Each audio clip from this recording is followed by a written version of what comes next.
Welcome back, everybody.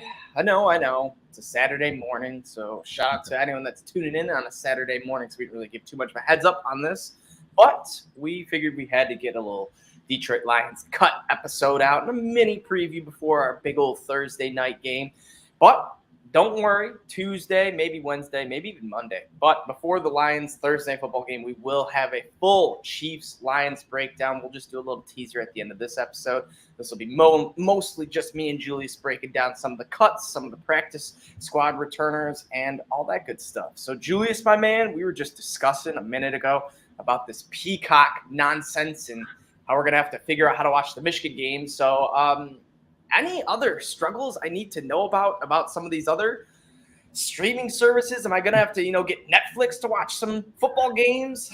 You might want to look into it, Adam, because I think that there are going to be some NFL games. That's going to be like not just Peacock. They're going to be doing like Paramount Plus, ESPN Plus.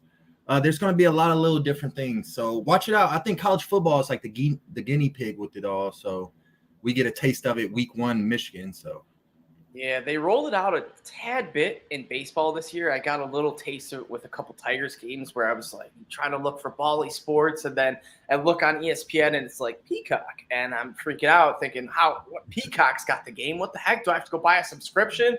So that was a whole little mess. Yeah, but they got that free trial on deck for everybody. Yes. I think, correct me if I'm wrong, I think this is the only game on Peacock for Michigan. I believe so. I do believe that. If you are just a diehard Michigan fan that hates Peacock, you can just get the free trial and you'll be good to go. But next year you may be screwed. Had some decent cuts this week. We had a few guys leave the team, a few guys return to the practice squad. But all in all, I'm going to start out with the most surprising one. Chase Cota. A little surprising, a little not surprising. Not surprising because he did get injured. So I do believe that was the reason why we did not bring him back. We haven't officially brought him back to the practice squad yet because I think there's some sort of language in his contract that says, or his settlement that says you can't negotiate with a player until their injury settlement ends. So once that time period expires, I would heavily expect Chase Cota to come to the practice squad. But as of now, he's not with the Lions. And me and Nick, I know Nick's out there somewhere crying in his dreams because he's all pumped. Nick partied a little too hard last night, in case you guys are wondering. He got a little hole-in-one in disc golf, so not as cool as real golf. Actually, it might be. I don't know. I don't play disc golf at all. Don't tell a disc golfer that. We'll have to wait for Nick's analyst on that. But all in all, hole-in-one disc golf still seems pretty cool. So that's why he's not here. But ultimately, Chase Cota. Bummer. Julius, you got any thoughts? And speaking of the devil, we just got a little text from Nick, so we might get a little surprise showing from Nick pop up. Yeah, I wasn't really surprised about Chase Cota just based off the injury. They gave him an injury settlement, so whenever he heals up, there's a good chance they can re-sign him back to the practice squad or to even the regular roster. So I wasn't too surprised about Chase Cota based on the injury. I think without the injury, he would have definitely had a shot to battle probably Maurice Alexander for that 5th or 6th wide receiver spot. Yeah, that 6th spot looking like it went to Antonio Green. Or Anton Green? A Green. Anyways, he had a solid showing in his final preseason game, catching a 70-yard touchdown pass from, I believe it was Teddy Bridgewater. It's Sudfeld, but I think it was Bridgewater. But nonetheless, 70-yard touchdown play. That shows you big playability. I like that. We didn't really see too many big play things from Cota or even Dylan Drummond, the guy we did bring back to practice squad. And I do think that was kind of the tiebreaker. Also, I'm sure the injury might have been a little icing on the cake for Cota. But ultimately, I like it. I think the Lions wide receiver room is very, very set. Julius, I'm going to hit you with the question of the day. There were some rumblings, actually not rumblings, it's been confirmed. Mike Evans came out to the Bucs, said, hey, if you guys don't extend me, September 9th, contract extensions dunzos, which is week 1. So I don't think they're going to extend him or do anything with him. So Mike Evans is likely going to be a heavily targeted trade deadline player, or he'll be a free agent next year. So, Julius, this is a guy that come trade deadline, I'm not exactly sure when it'll be. I don't know if it's like right around week 6, week 7, that area. So it'll be like right when JMO's coming back. So it'll be interesting if, all right, are we going to trust JMO that he lights it up, or do we just need this big weapon to just put us over the top, and then JMO can just be extra? Only the Lions will know, right? Only the Lions will know. So if they're feeling good about JMO, they think he's all healed up and he's acclimated back to the playbook and he's ready to just jump right in, like a mid-season trade edition or free agency edition, because that'll be best case scenario for the Lions. That Jameson Williams is like, he is like that trade or free agency acquisition in the middle of the season to get you over the hump. But if they feel that he's not it, if Brad Holmes and Dan Campbell feels that he's not ready, Mike Evans is definitely a guy that can be a target. And among others, there's a lot of veteran receivers out there that the Lions could target. We always see other teams do this kind of thing, week 7, week 8, like this, the Patriots and teams that are always in it, the Cowboys, the Chiefs. They'll make a wide receiver trade. I think the Chiefs got Kadarius Toney last season from the Giants midseason, kind of helped them out. So it's more than definitely possible. I agree. I think it's a little bit of like a go with a flow type thing. If Amon-Ra is playing at like all pro status, Marvin Jones has some juice left in the tank, Josh Reynolds is all reliable, and Cliff is just catching all those slot passes, then yeah, we might just have to wait and be like, hey, if he comes in free agency, then that'll be huge. Yeah. But as of now, it's a good thing that we have such a good GM that makes such good draft picks later on, but it's also a bad thing in which part of me is like, no, I don't really want to give up, maybe a 4th rounder for Mike Evans, because that 4th rounder could turn it to, an Amon-Ra or a superstar. And it's a little bit tougher, but it's good in the sense that we have a competent GM that knows the late round picks and can make them. But now it's giving some Lions fans a little bit of like second guessing, in which 2 years ago, we'd be hammering the table to trade a pick to go get Mike Evans. But now we know what Brad Holmes can do with those picks. So it's like, we'll see. We'll see how it goes. So I agree. We're more patient now. We're more patient, definitely. Exactly. It's a little play-by-ear type scenario. The Lions did have just one guy that we all kind of thought was going to make the team. There was about 3 or 4, Starling Thomas, Stephen Gilmore, Chase Cota, Dylan Drummond. But it was Stephen Gilmore that made the team, younger brother of Stephon Gilmore, who Defensive Player of the Year, former stud, all-pro guy, Pro Bowl dude, just maybe Hall of Famer. I don't know. I'd still have to look at his resume, but definitely has a shot at it. Ultimately, younger brothers. Not just because I'm a younger brother, but all younger brothers seem to always be better than their older brother.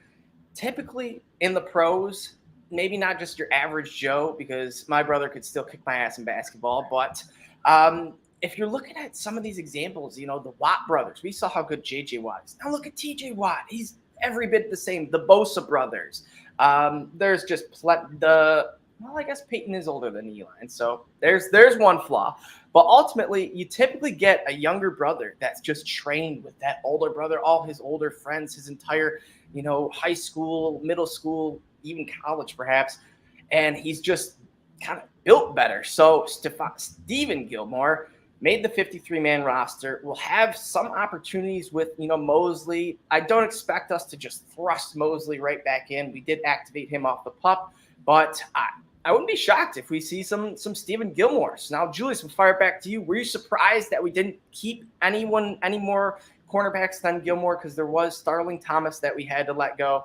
Well, not really let go, but he went to the Cardinals practice squad. And then Chase Lucas, other Chase, who did come back to our practice squad.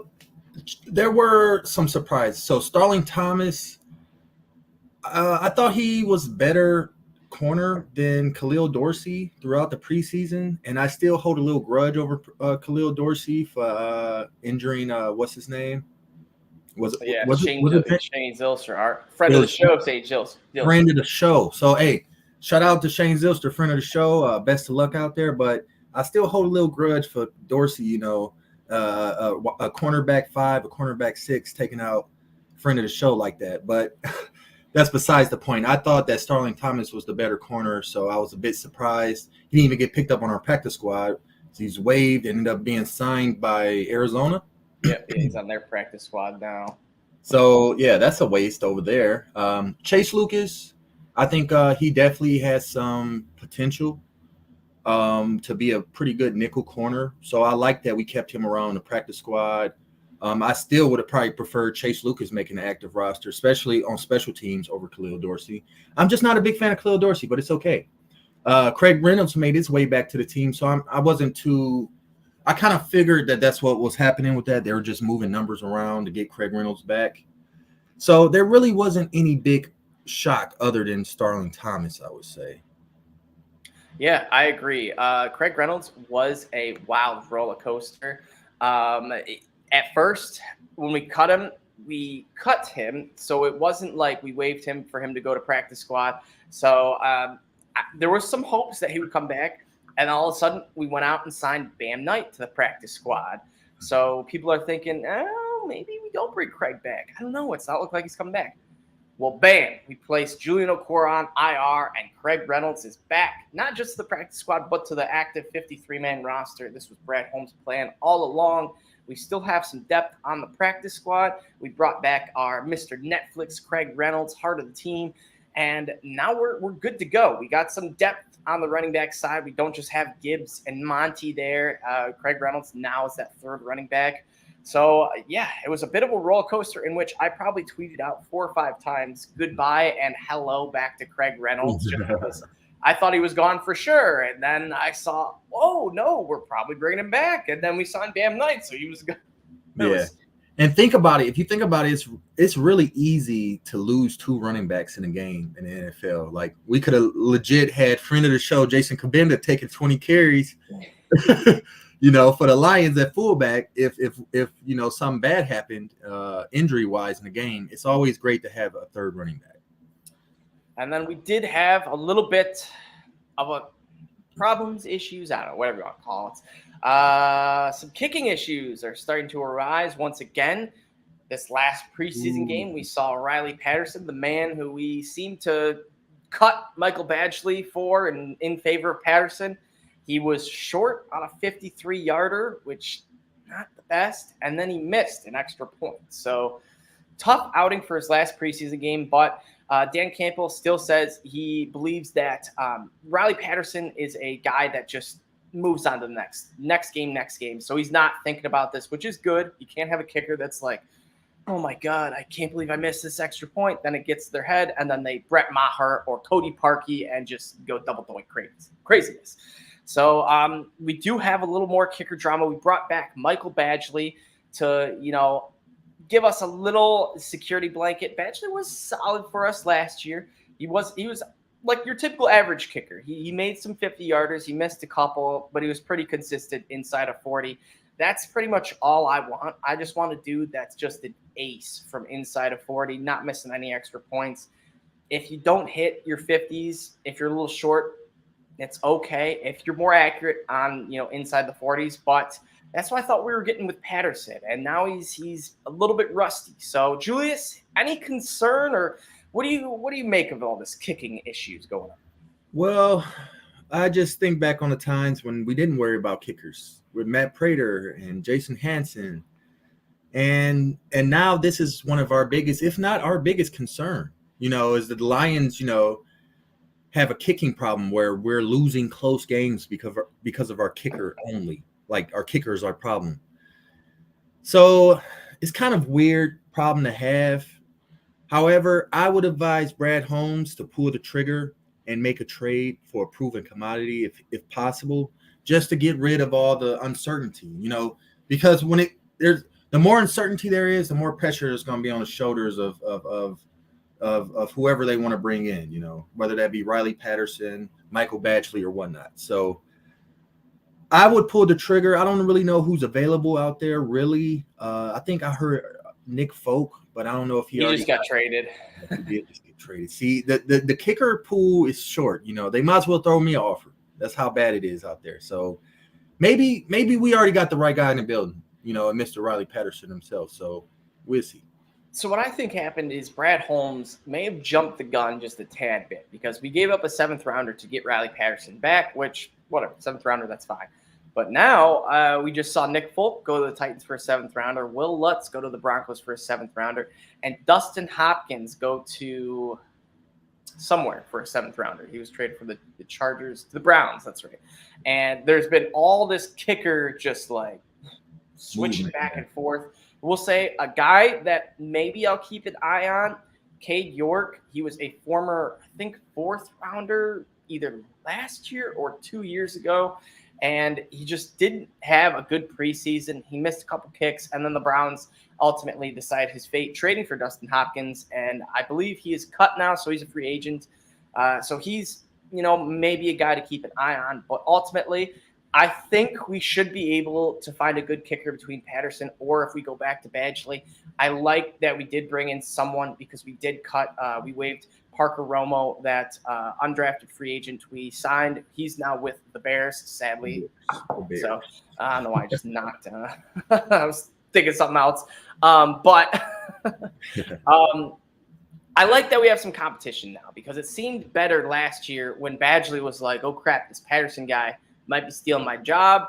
And then Badgley won the job at cut day, as opposed to when Patterson won the job, it was we cut Badgley weeks before cut day. So a little jump in the gun. And I do think Brad Holmes might be thinking, hey, did I give up the wrong, or did I go for the wrong kicker? Because the 7th rounder could have got me 3 or 4 other kickers. And those guys seem to be a little bit better than Patterson, but granted, Patterson is still a little bit younger, doesn't have as big of a resume, so he could still hop on and become that solid kicker that we were hoping. But ultimately, a little murky. Yeah. A couple guys that did make the team, who a lot of people, decent amount of Lions fans were thinking, I don't know, they could be surprise cuts. Will Harris and Jason Kabinda. Both of those guys have been there through thick and thin. We're there from the start of the Brad Holmes era and Dan Campbell era until now. And there were some rumors that maybe those guys could be surprise cuts. Kabinda wasn't having the best preseason / camp. Will Harris just he's been okay for us, but we know who Will Harris is. And, of course, we have Branch, C.J. Gardner-Johnson, Kirby, Tracy Walker, tons of studs at safety now. So we're a little bit deeper. But ultimately, we decide keeping both. Julius, were these two guys that you were kind of, on the fence about, or were you pretty confident they were coming back? Will Harris, I have not been a fan of Will Harris since we drafted him. I understand he's a veteran, though, and he has experience lined up at multiple positions. I can understand why that's attractive to the Lions coaching staff. Every time I see Will Harris get beat for a corner route or zig route, it turns my stomach knowing he wasn't cut back in 2021. Fuck Will Harris, dude. Welcome to the show, Nick. Morning, boys. Time, Nick. That's the way you come on the show, boy. But yeah, Will Harris, I really wasn't surprised he made the team. I expected it. I'm just not a fan. Jason Kabinda, friend of the show, he's just not a pass-catching fullback. He's a core special teamer. He's a blocking menace, and I just don't think as much you can do with Jason offensively. But I do understand why he made the team. I would have definitely elected Jason Kabinda to make the team as well. I just wouldn't throw him many, little flat routes, you know what I'm saying? But Will Harris, Jason Kabinda, I expected them both, so not too big of a shot. Welcome in, Nick. We're just talking a little of these Lions cuts. Will Harris and Jason Kabinda as of now, but you got we did go past Chase Cody, your boy, but if you want to talk a little bit about him, I know it wasn't injury selling, so there is some parts where he could be back with this team later on in the season. But ultimately, Nick, give us some of your thoughts on just Coda or any of these cuts. Oof. Well, I just woke up, so let me try to think about Jumping right into it. Chug that coffee. I know. I will say, Nick, we did mention, the viewers do know that you're waking up from a little partying after getting that hole-in-one disc golfing. So actually, tell us about that. How was that? That was incredible. I've been disc golfing for 16 years, and all of my friends have got aces friends that I am much better at disc golfing. I'm not afraid to say it. I win every week disc golfing, and yet everyone else in the world had an ace. So yesterday we go out there and it's hole one. Freaking just walked up. Like my daughter's running around. We have 5 other guys meet us, so 6 people.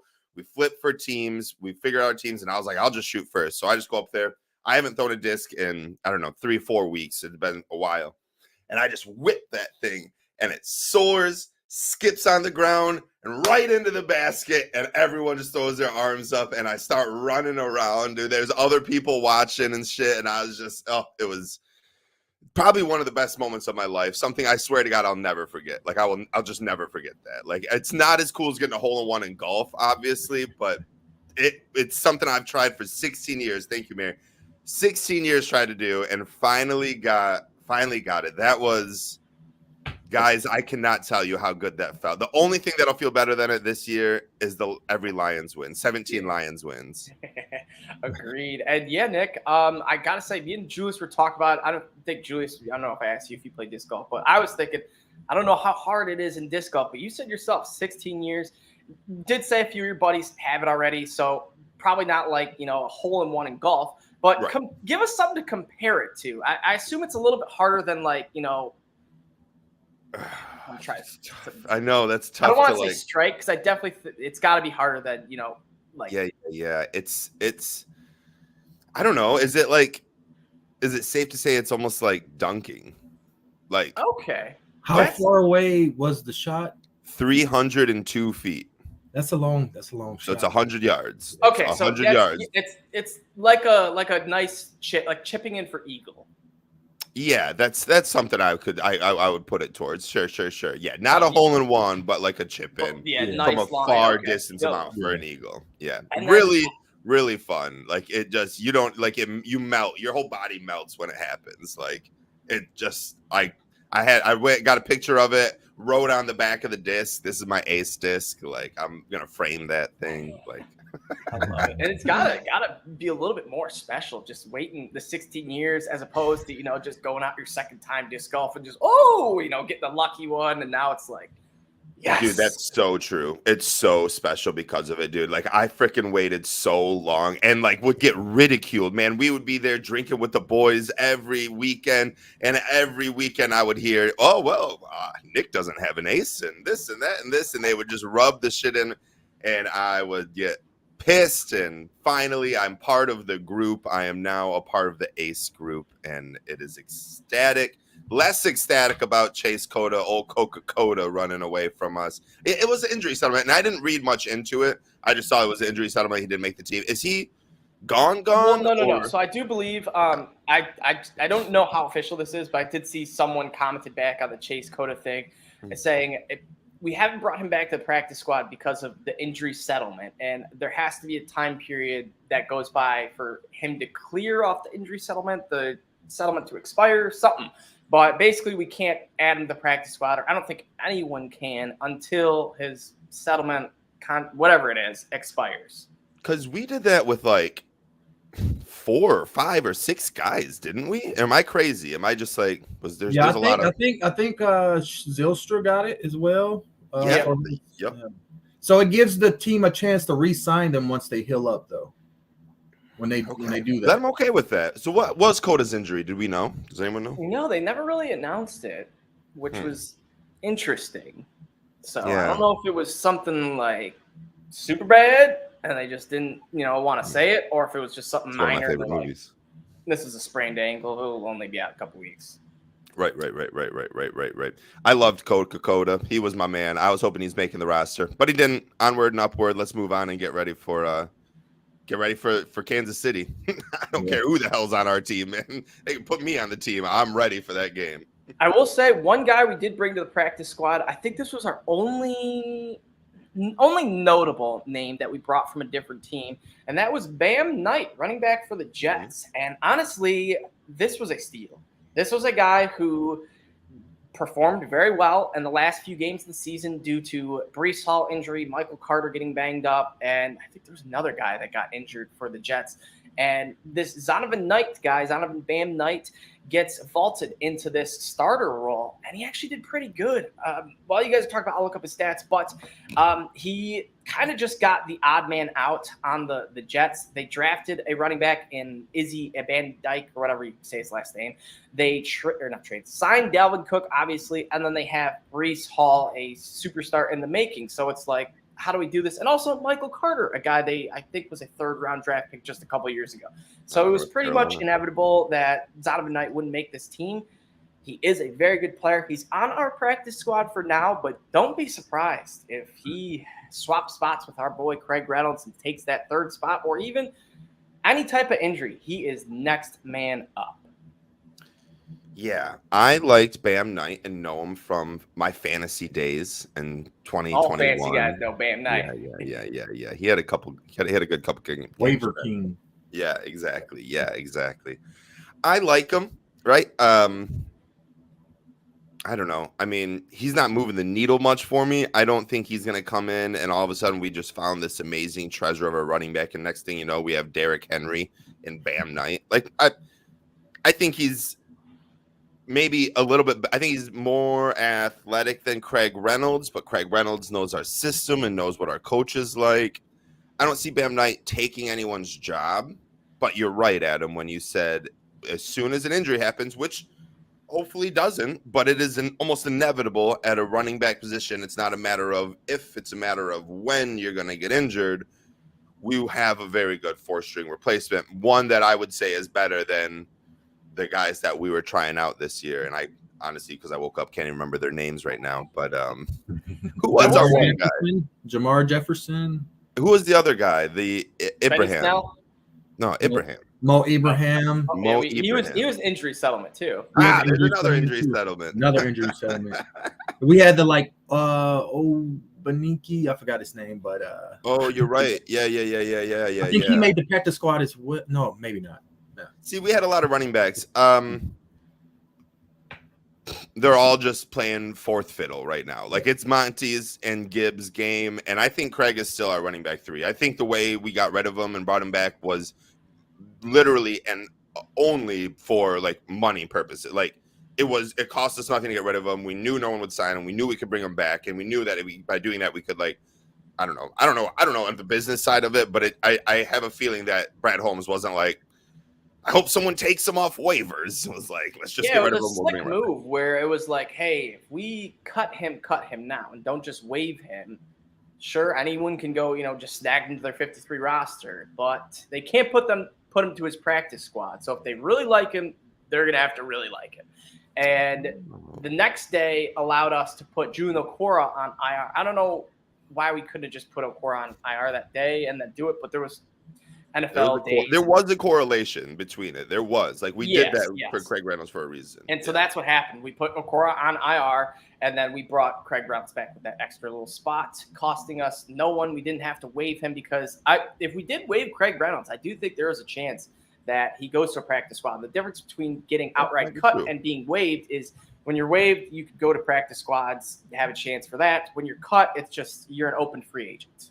See, and I did not know that. So thank you so much for enlightening me. And I hope anyone listening who didn't know that, appreciates that as well, because I did not know that. I did not understand that. And you're probably right. He probably would have went on a practice squad, but no one's putting him on a 53-man roster. So that was great business, great way to do it, Brad Holmes. And Bam Knight, welcome to the team. I honestly hope you never have to play for us, but if you do, I hope you're fucking amazing. Well, simmer down there, Jerry Jones. Wait, no, I don't get the reference. Okay, so I don't get the reference. I'll just have to tell this. Jerry Jones, when he traded for Trey Lance, his exact quote was, "I do not wish or want or need any help from Trey Lance this year."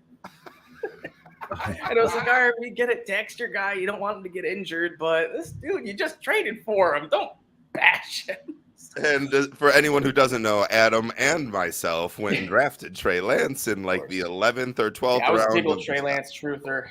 I liked Trey Lance in the Scott Fishbowl. I thought it was a good risk, but you got to risk it for the biscuit, and sometimes those biscuits burn. Speaking of, I like it. Speaking of Trey Lance, the Lions weren't actually in on him. There were some rumors that the Lions were one of the teams that inquired some news about him, but it just came out. Brad Holmes said it himself. No, we didn't inquire anything about Trey Lance. We weren't ever in on him. So good, bad, whatever. I think it just shows some faith in maybe Teddy Bridgewater or just some. But the one thing I was getting ready to get to was the whole reason we signed Bam Knight is because on the NFL Top 100 countdown, when Aiden Hutchinson was like 97, whatever he was, and they interview some players, they're like, yeah, Aiden Hutchinson, he's a freak. Well, freaking Bam Knight gets a cameo and says Aiden Hutchinson will be a Hall of Famer one day. Wow. So, hello, this dude's already a damn Lions fan, already an Aiden Hutchinson fan. He knows the culture. He knows what's coming. So why not bring him in? So I do think that played maybe a little teeny tiny bit of Brad Holmes was like, I like this guy. Yeah, maybe. One running back that we did bring in who we thought maybe had a shot at the team that did not make it was Benny Snell. We didn't even bring him back to the practice squad. I do believe that we probably would have brought him back, but Donovan Knight was that practice squad running back that we went for. So not the craziest of news.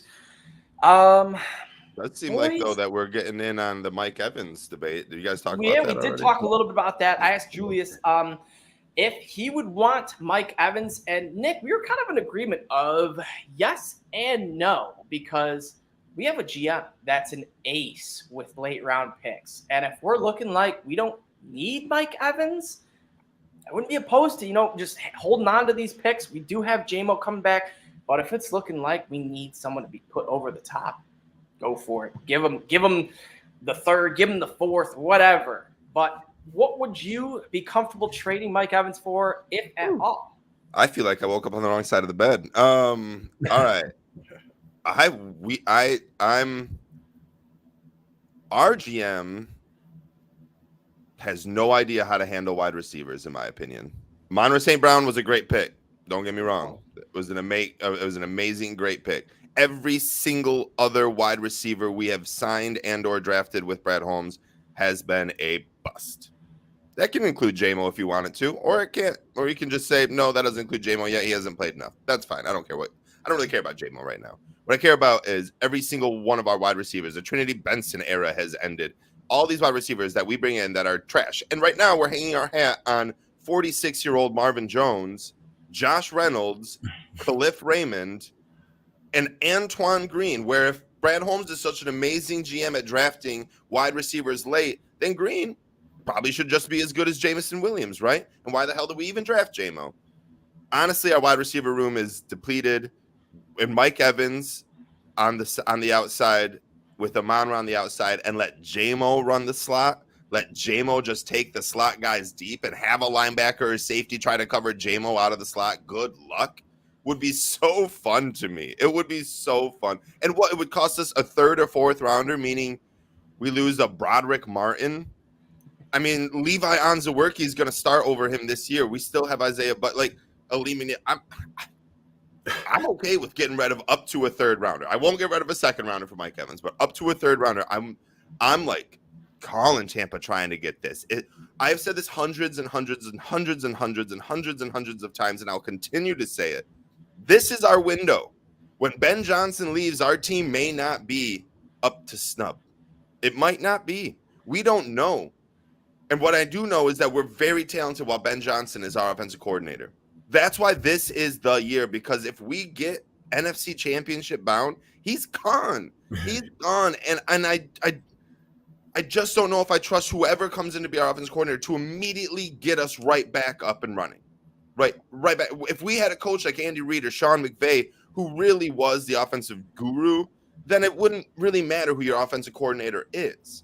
But when you have a coach who is a motivator and relies heavily on his offense and defensive coordinators and substitute coaching that goes along with those coordinators, then we might be in trouble if we lose one of those guys. So we need to build our team around our window right now, along with the future, right? Like in 2 years, like we're gonna have to start paying a bunch of guys. But by then, Mike Evans is off our stat sheet, right? He's off of our salary. But let's just go all in on him now, because what I'm really afraid of is in the whole season, especially weeks 1 through 6, if Amon-Ra goes down, Jared Goff, we won't win a game on the road. We will not win a game on the road, and we'll have to get lucky to win the games at home.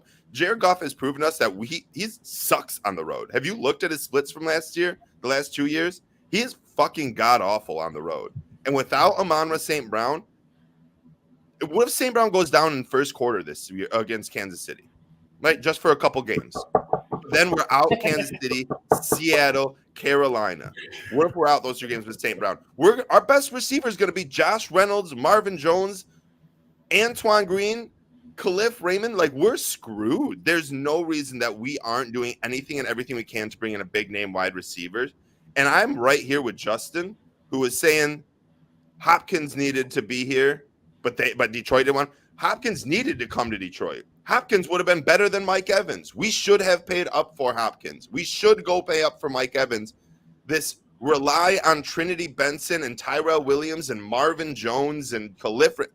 Those days, we're not there anymore. We're out of the stepping stone of that time. We should be in this era right now where it's like J-Mo, our 15th pick, 13th overall pick, might not even be the best top 2 wide receiver on our team. Like, that's where we should be. It shouldn't be. He is the second best wide receiver. He's out 6 weeks. When he comes back, I think we're like, it's the same thing with kicker right now. It's like, guys, if we want to win the Super Bowl, we can't just go for 2 every time. Like, we can't do that. We can't go for it for 4th down every time. We can't throw the ball to Josh Reynolds or a triple covered Amon-Ra St. Brown on 3rd down in the back end of the season. Like, we can't do that. We just can't do it. We need it. I'm scared. I trust Brad Holmes. We trust, man. Like, I tweeted that out, but that doesn't mean I can't be scared. I am very nervous and think very, like, if we finish this year 9-8, right? Say we finish the season 9-8, 2 of them because we missed a game-winning field goal, and 2 of them because we dropped a game-winning touchdown like Josh Reynolds did last year or DJ Shark did last year. That's 4 wins right there. And that's because we were too proud or too worried about paying our guys in the future than going to win right fucking now. And I don't think Brad Holmes thinks that, like, you know, like, well, we're mortgaging right now to win for the future. Like, he said he's ready to win right now. I just think there's pieces that we could be adding to assure when the Rams had like a, man, Rams should win right now. This is their year. They went and traded for Von Miller. Don't be the Bengals and be like, no, we have a good youth, good foundation. We're going to just do it right now. Go be the Rams and go get someone to take you over that hump. And right now I feel like Mike Evans is that guy. It's a great point, Nick.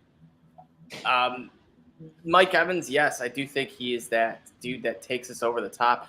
And yeah, you're right. The Rams didn't just trade for Von Miller. It was Jalen Ramsey too. I know Ramsey wasn't right before they made it to the Super Bowl, but I actually do think Ramsey might have been on the way to the first Super Bowl or maybe shortly after. I think it was right after. Anyways.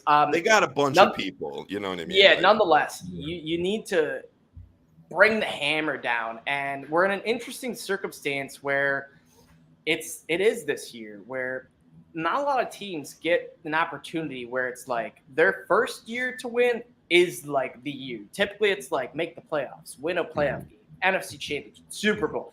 Now it's like just miss the playoffs, NFC Championship game. That's what it's like. It's not like right. And it's not like baseball or hockey or even basketball where you got to build it up. It's where we know our guru Ben Johnson was getting head coaching offers. If we do win a playoff game, he's good as gone because he's not turning down life-changing money.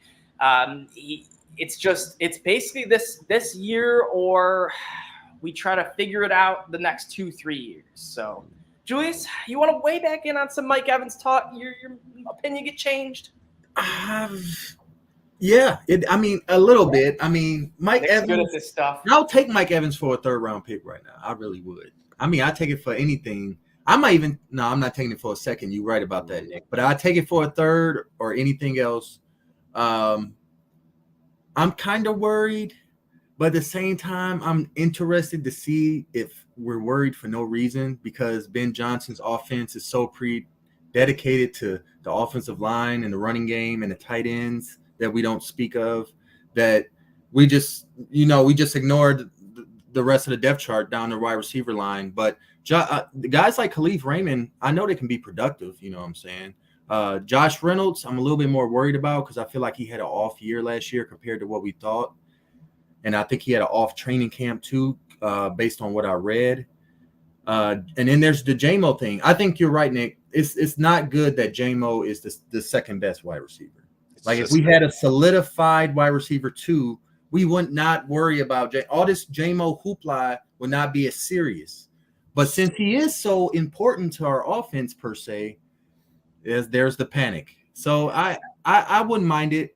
We'll see if Brad Holmes has the gall to go out and do something like that. I think that's something that winning teams do. I think I mentioned to Nick that's like something that teams that know they're going to probably make it to the Super Bowl. They make those mid-season acquisitions. So we'll see. Now, one player who a team did think would make them give them a Super Bowl push, I don't know where I'm going with this, but TJ Hockenson. I was trying to word in the contract, the massive contract he just got, but Hockenson, he hasn't really been a bust for the Vikings, but this contract was huge. He is now the highest paid tight end in not just the NFL, but NFL history. And boys, every Lions fan popped a little champagne, just happy we didn't have to deal with these contract issues because TJ Hawkinson's still asking for the same amount of money if he's with the Lions and the Vikings. It's not like going to the Vikings made him want to ask for more. So we would have been dealing with this awful headache. We wouldn't have had – I was a little bit wrong on some of the pick we got for Hockenson. The second-round pick ended up being a trade back for Hendon Hooker, so it kind of turned into Hendon Hooker. But ultimately, the fact that we're not paying Hockenson, who I do believe he's a good tight end, but he's not your Travis Kelce, he's not your Mark Andrews, he's not even really your George Kittle, I don't think. Can he get there? Maybe, but I do not think with the Vikings. I don't think Kirk Cousins is good enough to put him over the top. Justin Jefferson is still that absolute number one target. And now they just paid a boatload of money to TJ Hockenson. They still have to make Justin Jefferson the highest paid wide receiver of all time. And Kirk Cousins is now looking like he's left out to dry. So I expect some cap issues with the Vikings and Kirk Cousins in the next 2 years-ish. Kirk Cousins, I believe he might even be a free agent or have a easy cap casualty cut for him. So the Vikings could be without Kirk Cousins, and maybe this is what they're doing, trying to keep their weapons and then go out and pull a Colts and get like a Matt Ryan, Carson Wentz, do whatever the Colts have been doing those last few years. But ultimately, Nick, I'm going to shoot it to you. How happy are you that we aren't making TJ Hockenson the highest paid tight end? Very happy, very elated about that. Very happy for TJ Hockenson to be paid. That too, yeah, good for him. A lot of Michigan people, a lot of fans I've seen, a lot of people and friends I've talked to are like, "Oh my God, what a terrible contract! This is the worst thing Minnesota could have ever done." Hawkinson's the fourth best tight end in the league. If you want to argue Darren Waller's better than him or Dallas Goedert, go have fun and argue with your ceiling on your bed because I don't care. He's the fourth best tight end in the league. Adam, you named the best three. It's Kelce, Andrews, Kittle, Hockenson. Just because the tight end position isn't like you get your Justin Jeffersons and your Randy Mosses and your Kelvin, like the tight end position, you don't have to be this stat producing amazing guy to be the fourth best tight end. Darren Waller hasn't like caught over 50 yards in a season for the last like 2 years. Like you don't have to be amazing. Like you just don't. You just got to be really good, competent, a good blocker, and from Iowa. And as long as you got all those knocked down, you're going to get paid. So good for TJ Hockenson. He got paid. Thank God we don't have to pay him. And by the time it's time to pay Sam Laporta, it's a business. I'll be ready for the next one. You know what I mean? Like it's just, there isn't the odds that you catch a Travis Kelce is literally one out of every single tight end that's ever played in the NFL, which has got to be over, 10,000 tight ends. So like the odds you're getting a Mike Ditka, a Rob Gronkowski, a Travis Kelce is so rare. It's so rare. I don't need to like stick around to see if we have one because we can just continue to add them. Tight end position is not a Super Bowl moving piece. I agree. And these big tight ends, Nick, where did they all come from? Kelce, I believe he was not late round, but he was like a third or fourth. Gronk was a third. Waller was, I'm pretty sure, undrafted. Laporta, soon to be stud, third rounder, early third. So it's like you don't need second. Okay, you don't need to spend up and go get your Kyle Pitts, your Brandon Pettigrew, your Eric Ebron, your T.J. Hockenson, because more times than not, it doesn't work out, and you're better off just taking a dart throw on tight end every single year from rounds 4 to 6, and in those 3 years, you'll probably find one good tight end as opposed to trying to lock it up with a first rounder or even an early second rounder. So I would prefer the three-headed snake we have of Brock Wright, James Mitchell, and Sam Laporta than to paying TJ Hockenson $45 guaranteed $1 million for the next 4 years or whatever it is. 100%. And also, like, what even if we didn't draft Sam Laporta, say this conversation is Shane Zylstra, Brock Wright, and James, like, Shane Zylstra didn't get injured, and those were our 3 tight ends going in, I would still literally be sitting here saying, thank God we didn't pay DJ Hockenson. I would much rather have my 3-headed monster of Zylstra, Wright, and Mitchell instead of Laporta added in instead of Zylstra, which is great. We don't exactly a tight end, except for Travis Kelce, a tight end has never been like on the Super Bowl winning team, and people are like, screw the quarterback, screw the defensive edges. That tight end really, really changed this season. The only one I can think of that comes close is Gronk, but he played with Tom Brady, so you're right that you point to the quarterback. So it's like, but he was a monster in his heyday. You're right. You're right. You're absolutely right. You're absolutely right on that. Yeah. You're right. Gronk is, but again, there's not many at all. He had Brady and Kelce has Mahomes. You know what I mean? Like, so okay, you're right. You can be the best tight end, but you're just gonna have to couple that with the best quarterback to ever play the football game.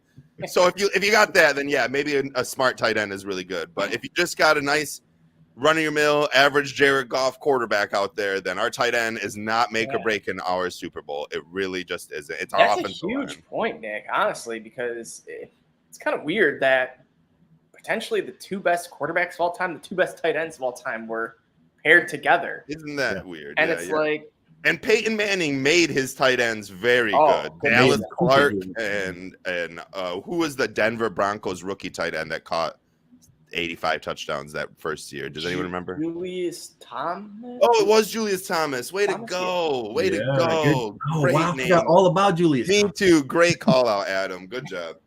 I'm the fantasy guy, man. All those names stick in my head. Yeah, I think Brady had 11 touchdowns that year. Yeah, it was crazy. He had like 3 in the first week or something. Peyton Manning, the tight end maker. Yeah, exactly. Yeah. The Lions, although we've been kind of getting I don't know where I'm going with this again. The 2 players that the Lions might not be facing, Chris Jones and now Jamal Adams. Weeks 1 and 2 for the Lions. So week 1 we played the Chiefs. Chris Jones is having some contract issues. And boys, I had a little epiphany in my brain about Chris Jones. And this kind of scared me, but I was like, no, this can't. What if the Chiefs and Chris Jones have a contract working out? They're talking through it right now. And Andy Reid and everyone else is like, nah, we don't think he's going to be here. He's probably not going to be here.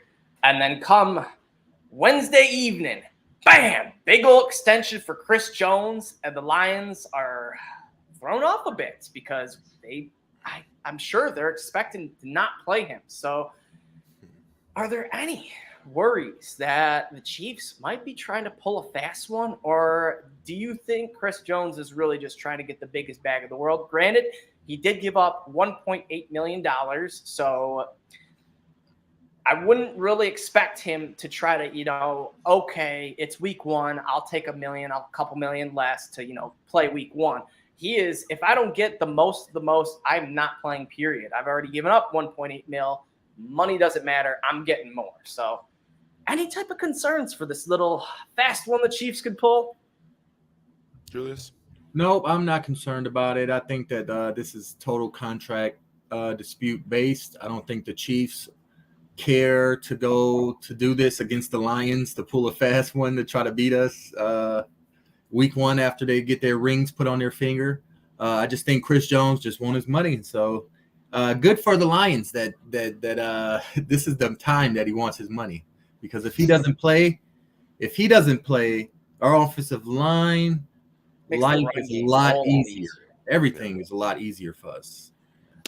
Yes, it is. Unfortunately, I do not see him holding out. And I do not think this is like a fast one. I don't think this is like a game or trick or anything of that nature the Chiefs are trying to play. I think the Chiefs are going to be sitting down come tonight and tomorrow night and realize that if they lose game 1 in Arrowhead, or as some say Burrowhead, game 1 at home when they get their rings to the Detroit Lions, that just doesn't look like this. I know we love the Lions, and I know a lot of media is really coming up on it, but the Lions still carry this embarrassment with them, right? If you look, Lions are still, I would even guess this year, most teams are looking at the Lions and chalking it up as a win. A lot of fans, I should say.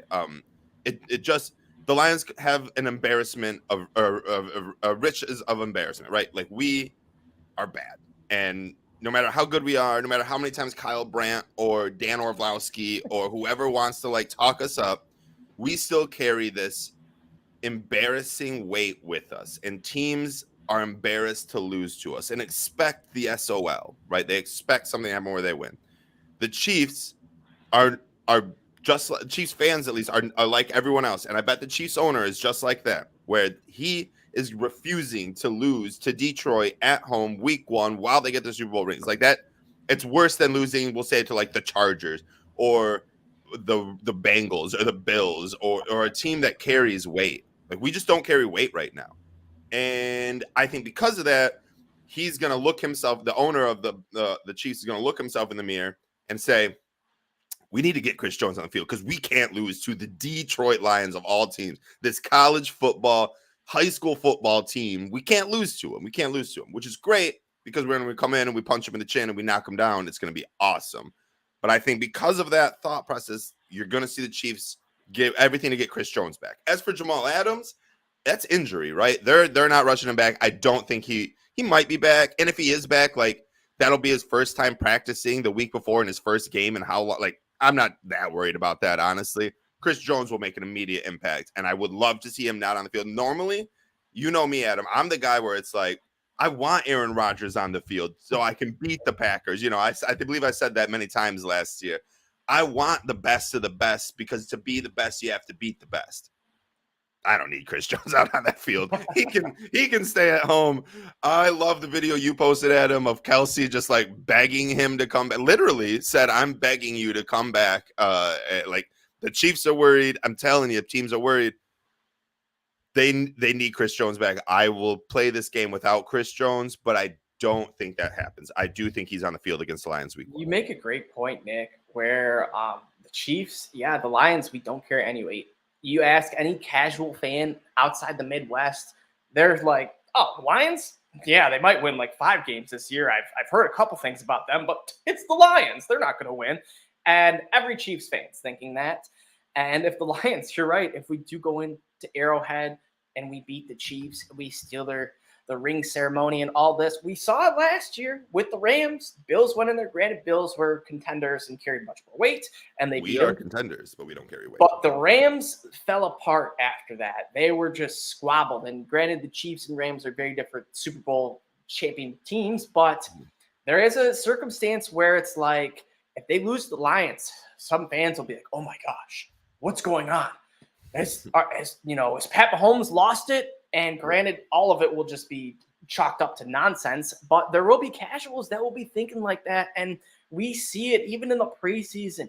You get your reporters that are like, well, this Brian Branch guy, he's a stud and he could be a starter and he could knock CJ Gardner-Johnson out of his starting job. Get the hell out. No, CJ Gardner-Johnson, he's the starter. This just goes to show you don't know anything about the Lions and you just saw a rookie playing good.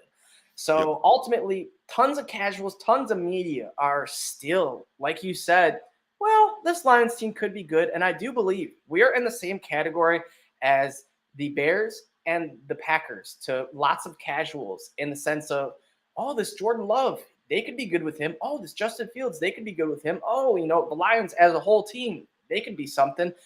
But it's still not a fearful team.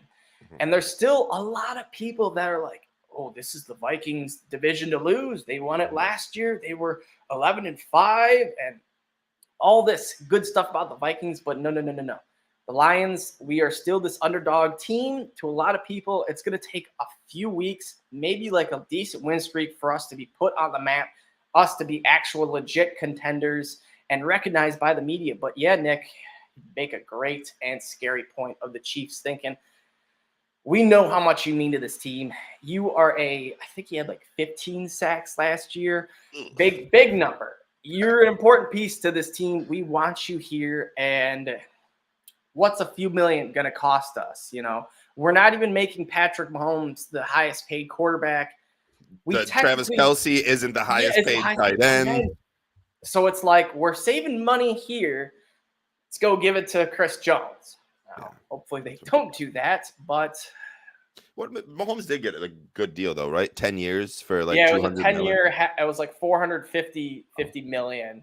Yeah, that's crazy. That's big old contract. It's got to be like the only 10-year contract in NFL history, right? Like I've watched football a long time. It was the biggest contract I've ever seen. You see it in baseball. In baseball, they'll get like a 12-year fucking whatever deal, and then in hockey, I think that one Lundqvist goalie got like a 15-year contract by the Islanders, and that was the longest I'd ever seen. I think in football, I think that's 10-year contract is the longest contract I've ever seen. We'll definitely look that up. That's pretty funny. Some other, not really a whole lot of other news and notes going on. Julius had to take off real quick. So, Nick, let's do a little Lions-Chiefs teaser. We will be doing our full Chiefs-Lions breakdown. I did give the viewers a little preview either Monday, Tuesday, Wednesday, whatever fits our schedule best. But we will definitely do a heavy breakdown. But here's a small teaser. Lions-Chiefs, we're opening the NFL off. First time the Lions have ever done that. I think this is one of the most exciting games for the Lions in the last 5 years. Probably our most recent playoff game was probably the biggest game since this Chiefs game coming up. We just mentioned possibly no Chris Jones. Hopefully he holds out for a little longer. But the big news, the best news, the most awesome news about this game is for the first time ever, not one, not two, but yes, all three of the Honolulu Blues boys, me, Nick, and Julius, are gathering together at Nick's house. We'll be watching the Lions-Chiefs game there, and you better believe we'll be posting some good old live Lions content. We'll be getting live interactions with Nick and Julius when they're hooting and hollering, scoring touchdowns. It'll be all sorts of fun. I was debating on, do we try to set up, if I tell everyone to bring a laptop and microphone, and there's a possibility. This is just like literally me thinking out loud right now, live on the TV show. Maybe not. Would be kind of fun for like a quarter for us to do like a live Manning cast, but Honolulu Blues cast like during the game. That might be a positive. So just keep your eye open for it during the game. If you're bored listening to the announcers talk up the Chiefs and not care about the Lions, come listen to us possibly. We will give you the most biased fan interaction, breakdown ever. Every call will be a bad call if it's against the Lions. We will have lots of fun there. So, come join us. It will be great. So, Nick, on a scale of 1 to, we'll say, I'm trying to think of a good, because I don't want to say 1. Numbers are hard, Adam. I get it. Yeah, obviously this game's 10. Okay. But what sporting event, any type of event, could you compare this Lions-Chiefs game to in recent history? If it's, a huge concert that you were like, I cannot wait for this. You've been waiting for months. If it's the last Lions playoff game, Tigers' most recent walk-off win. Man, deep into that brain, a little on-the-spot question. So just a few things off the top of my head that ring a bell. Of course, the Lions, the Packers game, that was heavily anticipated. We have playoff hopes on the line. And then when we knew our playoff hopes were gone, it was like, we're ripping it out of Rodgers' hearts. That's all I want. And every Lions fan was geeked up for that. The Tigers haven't really been relevant, but we have had a couple of sweet walk-off home runs. Parker Meadows hit a killer walk-off home run, his first ever major league home run. Second Tigers hitter to do that in Tigers history. First one was Riley Green. Very cool. But there has been some solid events. And if Nick, nothing's ringing the bell, just give me a big ol', 1 to 100, I guess. And 100 being a Lions Super Bowl. I got you. This reminds me of the first time as a kid you went to like Michigan Adventures and the first time you rode Shivering Timbers. Are you a roller coaster guy, Adam, or no? Yes. And yes. Have you I know what you're talking Timbers? about too. Okay, the big wood one. So you're super excited, right? The whole day you're super excited. For me, we had to drive a couple hours. So like the excitement even built for those couple hours. And we're listening to music as a family and we're having a good time and we're just laughing and we're like, we're going to Michigan Adventures. Let's get on Shivering Timbers. And you get there and you see this huge wooden roller coaster and people screaming and you're like getting super excited, but now all of a sudden you're getting butterflies in your stomach and you're getting a little nervous. And then you get in line and the excitement is really starting to flip into like nervousness, butterflies. You're 10, 11 years old and you're like, oh my God, what the hell have I got myself into right now?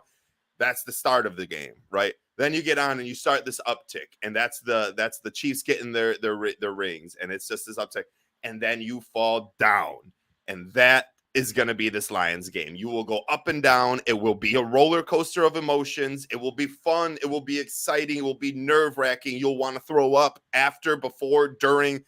It's going to be crazy. This is like your first roller coaster, and when it's over and the Lions win, you get off and you're like, okay, my whole body's still here. I want to do that again. I want to run it back. And you run back to the line. And after we win the Chiefs, we're going to run it right back to Seattle, back at home against Seattle. And we're going to continue to run this roller coaster. That is going to be awesome. That is what I would compare it to. That's great comparison, Nick. Excellent. Hey, I will say my dad made a great one. Julius would agree a little more. Michigan, Ohio State last year. Michigan had just gotten over the hump of beating Ohio State. I think that was in Ohio last year. So it was a little bit of on the road mentality, a little nervousness, but it was like, we can still beat these guys. Let's do this. And then, you're a couple, like 5 minutes away from kickoff. You're sitting in that seat. You're like, oh, baby, here it goes. And then, boom, kickoff, that roller coaster goes, and you're just like, Yes, that's so true. Going for the time of your life. So yes, that's what I do agree. I think this will be a roller coaster game in which we're going to see big plays of like, we're at the top, it's rock and roll, and then we're going to see like Mahomes do some crazy sideways around the back, through the legs throws, and find Kelsey, just doing all sorts of, like, how is he open? Because I hope not, but I do feel like there will be one play where Kelsey will just, out of just pure breakdown, just get wide open, and it'll be like, how did Travis Kelsey get this wide open? Hopefully Brad Holmes is like, hey, CJ Gardner-Johnson, Kirby Joseph, Brian Branch, you boys stick like him on the lead. He should lock him down and make Mahomes beat you with Sky Moore and Marcus Valdez-Scantling. Tony shouldn't even be playing week 1, I doubt. Like, maybe he does, I guess, but he just had like a meniscus injury like 3 months ago. There's no way he's playing. So just lock Travis Kelsey down and make Clyde Edwards-Helaire beat you. Like, that's how we're going to have to do it. Exactly. I will say, about that next week. The last time the Lions played the Chiefs in September, we spanked them. 2011, Matthew Stafford and Calvin Johnson went off for a 4-touchdown performance for Stafford, 2-touchdown for Calvin, and we beat them 48-3, the biggest victory of margin in Lions history. So don't expect a 48-3 beatdown, but man, oh man, that would be insane. That would be fun. I don't even know. That would be insane. But yes, I don't think it'll be that big of a blowout, but we know how to handle the Chiefs in September. We've been there before, so we can do it. Nick, do you want to give a quick first off the top of your head Lions prediction, go, and then next week we'll give our more accurate one. I tweeted out already. Lions going to win this 30-28. 30-28. All right, I like it. 30-28. We'll see if you stick to that next week, because I know we love to change all the time, especially me. I'm going to go a classic 24-20. It seems like I always find these numbers. Actually going to change that again, because can't root for a number that I don't want to root for. So I think the game's going to go over. 24-20 is an under game of 44. I think the spread's at 53.5, which is high. So I am going to go 34-27. 30. Hey-o. No, 34-27. Okay. Not Touchdown that high, win. but high. I think we get a last drive down. And also, Julius, love it. Perfect timing. First, off the top of your head, Lions prediction. What do you got? Say that one more time. The first prediction off the top of your head for the Lions-Chiefs game. What do you got? We will get our more accurate one next week. I said 30-28. Adam said 34-27. I'm going to go 30-20 Lions. 30, I love 20. it. I like it. The margin of win has increased every time. I love it. Tomorrow, next week, Julius is going to be like 46-10. No, next week, Nick. Next week we'll hop on, and Julius will be like, "Well, did you know the Lions won 48-3 in September 2011?" I think we did know that. Julius, in case you weren't listening, we were talking about how the Lions spanked the Chiefs 48-3 in September. Ironically, 12 years ago. So I was going to say a decade, but it's longer than a decade. So history could repeat itself. You never know. And yes, Nick, I love it. You're going to have a sack and an intersection, which is hilarious to me. I love you, Justin. Dude, he is going to intersect. I don't know where, but he's intersecting those moments. And then also, final thing, don't leave Pat Mahomes more than 13 seconds or less. Yep. That's it. It's very true. As always, you can check us out on Twitter at Honolulu Blues. Check us out individually at Julius, the fifth top, Nick at Nick Faber NFL, and me at Everyday FFB. Find all that good stuff there. And we do have a little giveaway going on right now. Check out, I believe, our most recent tweet. Could be our pinned tweet as well. We're giving away, hopefully, if Jahmyr Gibbs scores a touchdown. A Jahmyr Gibbs jersey could be yours, but the catch is it'll be any Lions jersey. If you want Hutch jersey, it'll be Judge jersey. If you want a Jared Goff jersey, it'll be Goff. So if Jahmyr Gibbs scores a touchdown against the Chiefs, we are hooking up a lucky winner with a Lions jersey. If not, we will give away 2 winners, $25 in cash. So check out that tweet right now. And as always, boys, go.